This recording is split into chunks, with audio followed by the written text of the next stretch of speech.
for this book and Through the Looking Glass, which is more melancholy than Alice's Adventures because it was written after Lewis Carroll's father died, and it had been many years since Alice's Adventures, so Alice and her sisters had grown up. Looking back on the world through a sad, melancholy lens. But it's a beautiful story nonetheless. I love the characters and the illustrations, of course, and the Jabberwocky illustration will forever haunt me. I'm going to show you my prized possession and my prized edition, which is this beauty. It's the Annotated Alice, the 150th Deluxe edition, which has been updated. Annotated Alice by Gardner is the most popular annotated edition of it, I guess. He has many notes in the margins. You can see over here, for example, on a page, this is the text and this is his notes. Gardner has put in so much research into this book. There are so many notes here and it's so fascinating.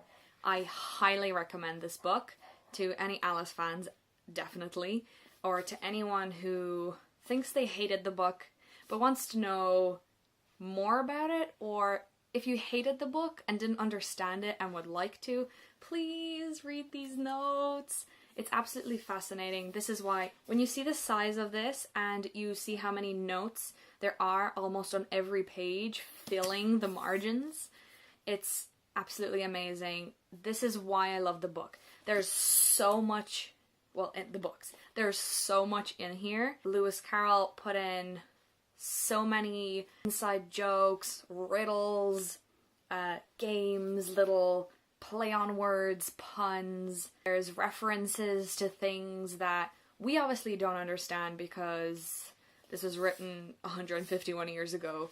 Obviously we're not going to understand lots of inside jokes or references to the time, or jokes from the time or songs from the time. That's why it was funny. That's why, you know, children got it. We think it's confusing because there's so much in here that we're just not going to understand. But I highly recommend this book. I love this book. It's filled with so many beautiful illustrations from other artists, not just John Tenniel's, who was the original illustrator. And you will see just how much are in these books.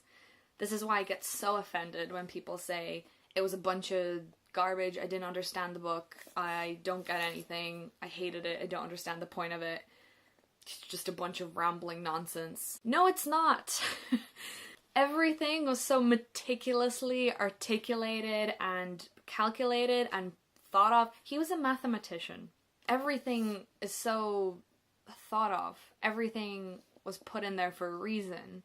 And that's one of the theories that can disprove the fact that he was on drugs. People assume, you know, Carroll was on some kind of hallucinogen when he wrote these books, but you cannot think this clearly and meticulously about details and little jokes and references to historical things and people and social things while, you know, tripping on acid. You just can't. You just wouldn't have done anything. You would have lay on the floor and not be writing a book. So that's dumb. And to say that they're just a bunch of nonsense is so insulting because, as I have said, if you read these Gardner's annotations, you will see how much is in there, and it's fascinating. So that's why I love the books. They're not just silly books. Well, they are fun books with a bunch of silly things and lovely things happening and crazy things happening, but they're also so much more than that. And they were, you know, not meant to teach anything. They were meant to be like opening up a puzzle book and, you know, being bombarded with lots of silly, crazy things that, you know, don't leave the child perplexed with moral and ethical questions and teachings. So I love that.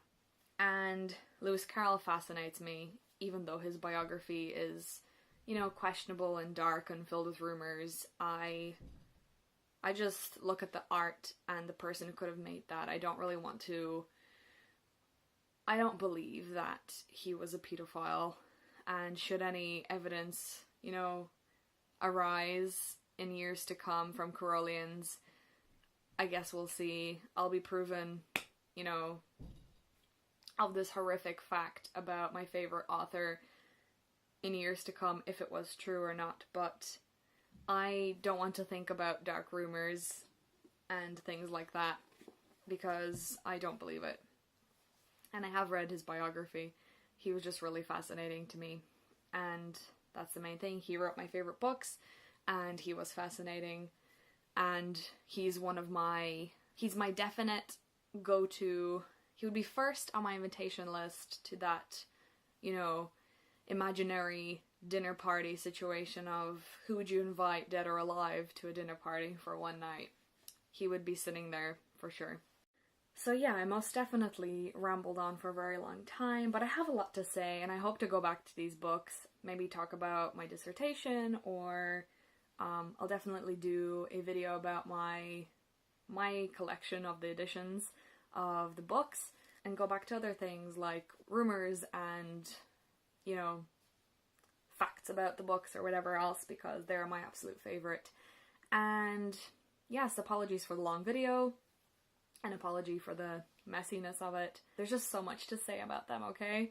And I really love them. So, yes.